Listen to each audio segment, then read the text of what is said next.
Alright, what's up guys? It's Ian. I'm back. This time I'm doing my picks for March Madness Sweet 16 from here on out. I couldn't get anyone to do the Sweet 16 second chance bracket with me because everyone's scared because apparently none of us know anything about college basketball. Alright, so let's get this started off with a quick bracket check. How I'm doing. 87.5% accuracy. I don't know how that's possible. I seriously don't. I feel like every upset I've picked has been the favorite and every favorite has been the upset. I'm currently in 3 right now. One with my work, one with the boys, and one with Chloe's family. Now, the one with Chloe's family, I'm actually in second place right now, so that one I care about the most. Thank you, if you're watching this, to Chloe's family. Thank you for letting me into the bracket. I'm appreciative, I'm grateful, but you're gonna have to go down. I'm sorry. That's just the way it goes. That's just how it goes. I'm sorry. I don't make the rules. That's just how it is. So, without further ado, let's go. All right, I'm a nice guy. I know most of you don't care about my bracket and couldn't care less about this video. So I'm gonna be nice and I'm gonna give you some betting picks based on odds that are in Vegas right now and my opinion on what I think if I did that, if I were gambling on these games, which I'm not. Here's some picks that I think make a lot of sense this weekend for the Sweet 16, starting with my first one that I don't love, but I'm going with Oral Roberts plus that 11.5. That is a lot of points to be giving to a team that has the nation's leading scorer. Yeah, I know, they're a 15 seed. Arkansas is great. Arkansas handled them earlier in the season by 11 points. This is a good team. I don't care that they're overusing their guys. You're still giving Max Asmus and Kevin O'Banner a lot of days of rest. I get it. They've been overused. They've been overworked. Arkansas will be able to contain them. But don't be surprised if Oral Roberts is not only in this game, but leading at halftime. UCLA plus 6.5. This is a great play in my opinion. Alabama, very inconsistent. UCLA playing very hot right now. I'm gonna give you the stats in a little bit in the video, but my pick is UCLA plus 6.5. It's a good play. Like I said, Alabama has been inconsistent. UCLA is a slow team and they control the ball. My next pick, Syracuse plus 6.5. Why are you even betting against Syracuse? If you're going out there betting, why are you going against Syracuse? You're gonna burn yourself. I burned myself picking against them in my bracket twice.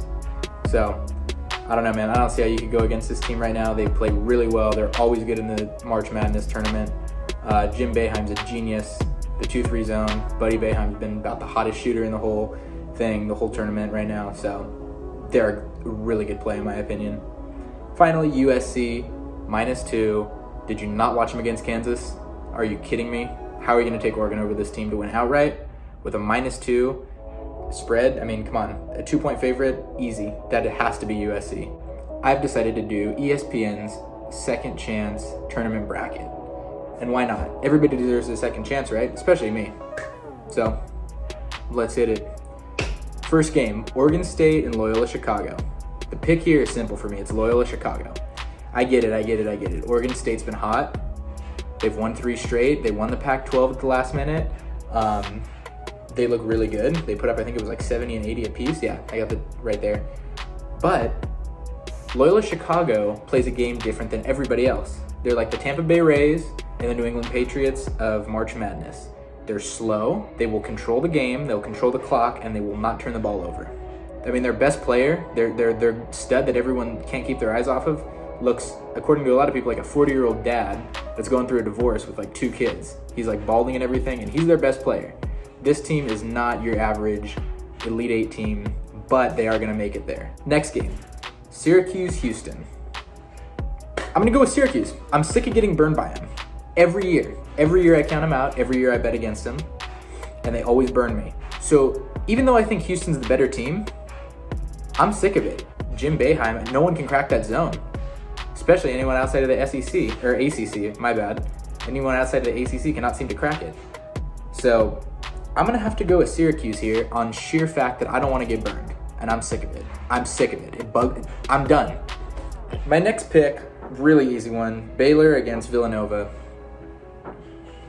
Villanova season ended when Gillespie went down, let's be honest, and they've just dragged it out. It's kind of like a worm. You squished them. It's not dead yet. Still kind of squirming around though. Oral Roberts in Arkansas. I'm going to go with Arkansas. I know, it's not what any of you wanted to hear. Arkansas will be able to defend the perimeter well enough to contain those guys. They've stopped Colgate and the other team they played, I believe it was Texas Tech, I want to say. Yeah, Texas Tech. They will be able to do it to this team, who has been, in my opinion, a little overly reliant on their 2 stars. They've scored about 75% of all their buckets this entire March Madness tournament. That's way too much. That's way too much reliance on a couple of guys. All right, moving on to the next day of March Madness, the West and the East. We're gonna start off with Gonzaga against Creighton.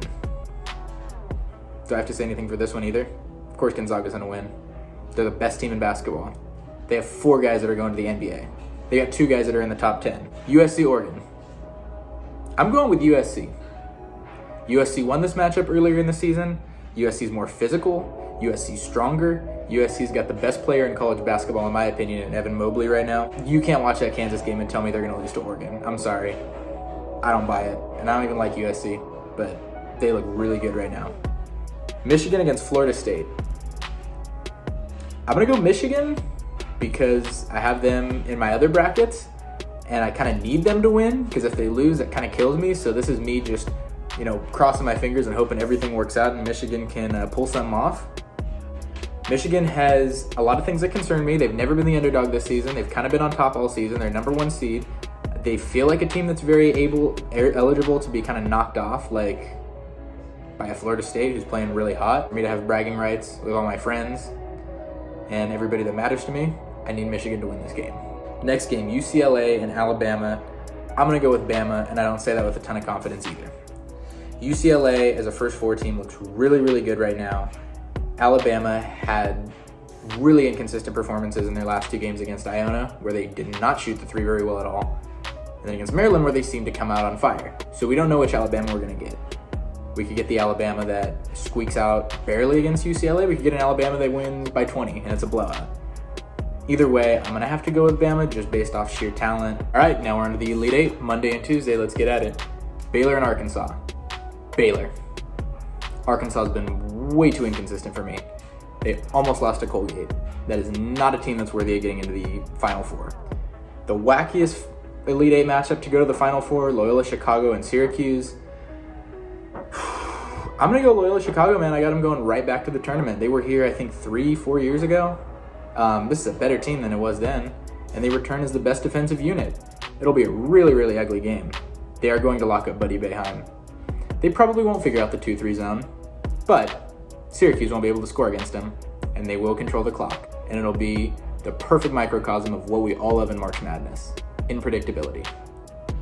USC and Gonzaga, and I hate having to do this, because to me, USC I would love to put in the Final Four, and it really sucks that I'm going to have to take a team that just is going to steamroll everyone. Gonzaga. Gonzaga's going to the Final Four, no question asked. Michigan and Alabama. Alabama, similar to Arkansas, but not to as high of a degree, is inconsistent. I don't like that against Michigan. The Big Ten has been a disappointment, but also for sake of my brackets, I'm having to go with Michigan to beat Alabama. Now we go to the Final Four. The matchups that matter. Regions, let's go. Baylor, Loyola, Chicago. Baylor, obviously. Baylor is a championship team. Loyola, Chicago is not. As good as their defense is, Cameron Krutwig will not be cutting the net. I just don't see that happening. I got Baylor going to the championship, where they will take on Gonzaga, obviously. Are you kidding me? Come on. That's not even a question. Gonzaga and Baylor. See, this is the matchup I wanted. This is the matchup I was unsure if I was going to get. Chloe picked Baylor because she liked the name Baylor Bears, and I picked Gonzaga because I used stats and, I researched for hours to figure this out. So I got the matchup I wanted, and I've got Zags to riches, baby. Gonzaga is winning this tournament. They will capture their first ever NCAA March Madness championship. Gonzaga, congratulations, you are the champions.